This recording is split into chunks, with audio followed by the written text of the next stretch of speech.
सरकार और संगठन में तालमेल की हमेशा से बातें होती आ रही हैं, किस तरह से जो है वो तालमेल बिठाएंगे और किस तरह से कार्यकर्ताओं को संतुष्ट करने का काम होगा? सबसे पहले तो मैं धन्यवाद करना चाहूँगा हमारे राष्ट्रीय अध्यक्ष श्री मल्लिकार्जुन खड़गे जी का और श्री राहुल गांधी जी का, श्रीमती सोनिया गांधी जी का, श्रीमती प्रियंका गांधी जी का, श्री राजीव शुक्ला जी का और हमारे माननीय मुख्यमंत्री ठाकुर सुखविंदर सिंह सुक्खू जी का, कि जिन्होंने मुझ पर इतना विश्वास जताकर आज मुझे एक महत्वपूर्ण जिम्मेवारी दी है। और मेरा ये प्रयास रहेगा कि सभी लोगों को, सभी कार्यकर्ताओं को एकजुट कर और सामूहिक प्रयास द्वारा जो ये लोकसभा के आगामी चुनाव हैं और जो उपचुनाव होने जा रहे हैं 6 विधानसभा क्षेत्रों में, इन उपचुनाव में और लोकसभा के चुनाव में जो कांग्रेस के प्रत्याशी को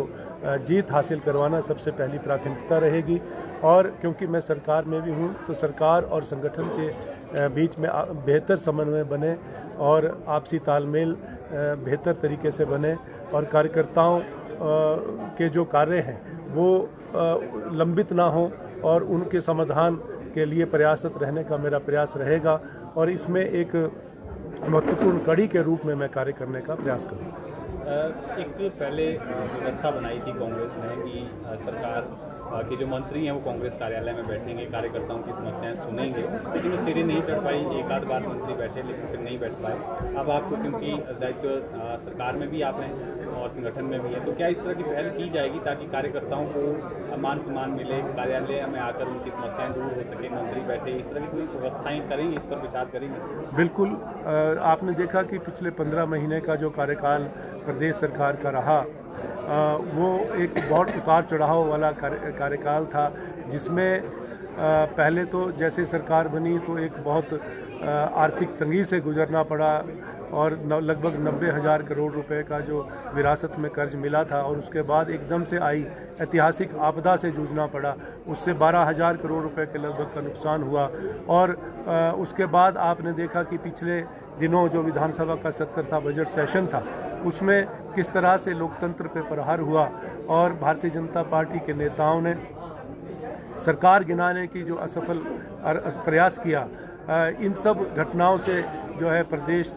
सरकार को जूझना पड़ा। लेकिन हम रुके नहीं हैं, हमने हर चुनौती को स्वीकारा है और आने वाले समय में हम इन बातों का माकूल जवाब देंगे। लोकसभा के चुनाव में और उपचुनाव जो होने जा रहे हैं, इनमें कांग्रेस के प्रत्याशियों को जिताने का प्रयास करेंगे और मेरा ये प्रयास रहेगा कि जो सरकार और संगठन के बीच में बेहतर समन्वय हो और बेहतर तालमेल हो, ऐसा प्रयास मेरा रहेगा। जहां आपने प्रश्न किया कि मंत्री जो यहाँ पर बैठने चाहिए थे, तो बिल्कुल आपने देखा पिछले कुछ दिनों से यहाँ पर लगातार मंत्री जो है यहाँ पर बैठ रहे हैं। आज भी यहाँ पर मंत्री आए हैं और आने वाले समय में ये रेगुलर रूप से जो है वो नियमित रूप से इस तरह की व्यवस्था हम बनाएंगे कि यहाँ पर संगठन का हर कार्यकर्ता, हर मंत्री और माननीय मुख्यमंत्री जी से रूबरू हो और अपनी समस्याओं को उनके समक्ष रख सके। इसी उद्देश्य से, क्योंकि मैं एक कार्यकर्ता के रूप में मैंने कार्यकाल शुरू किया था और एक छोटे से कार्यकर्ता को आज जिस तरह से कांग्रेस पार्टी ने कार्यकारी अध्यक्ष के रूप में नवाजा है, मैं समझता हूं ये हर एक कार्यकर्ता के लिए मान सम्मान की बात है और मैं कार्यकर्ता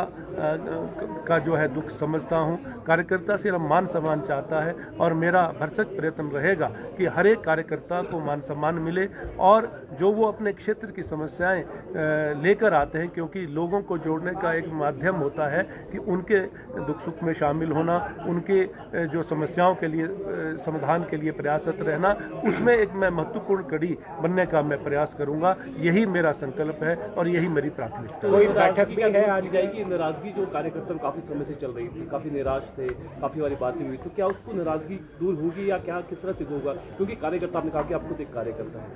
हाँ, मैं ये जरूर कहना चाहूँगा कि आप कहीं भी कोई भी संस्था हो या परिवार की बात कर लें, आप परिवार में भी जो कभी ना कभी मनमुटाव रहते हैं,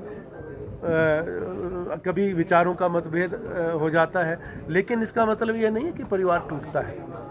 हमने परिवार को जोड़ना है और कोई भी अगर किसी भी कार्यकर्ता के मनमुटाव होंगे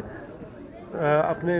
अगर कोई उनके विचारों को सुन के और उनके जो मनमुटाव है उनको दूर करने का प्रयास मेरा रहेगा। और मैंने जैसे आपको बताया कि सरकार और संगठन के बीच में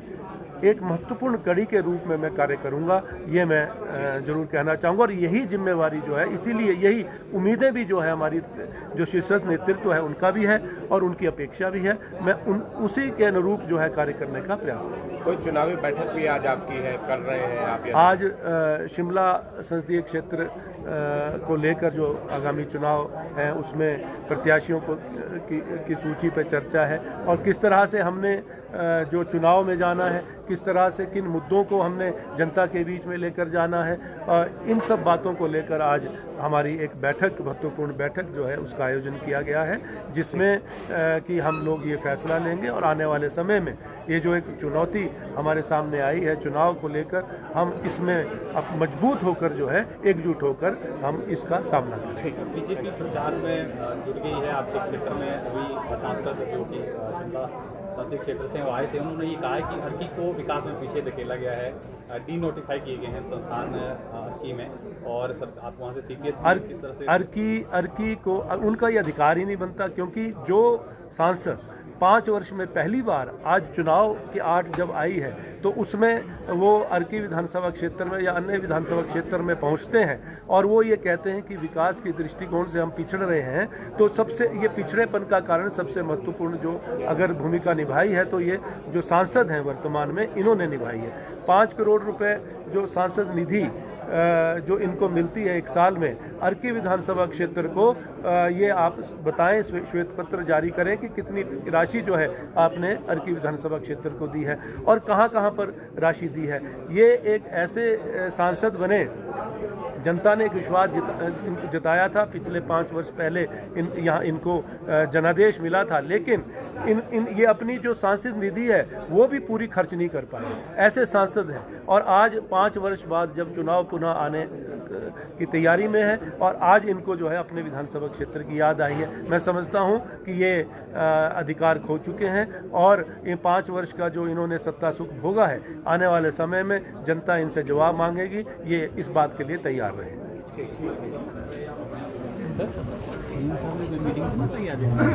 कहाँ पर? नहीं।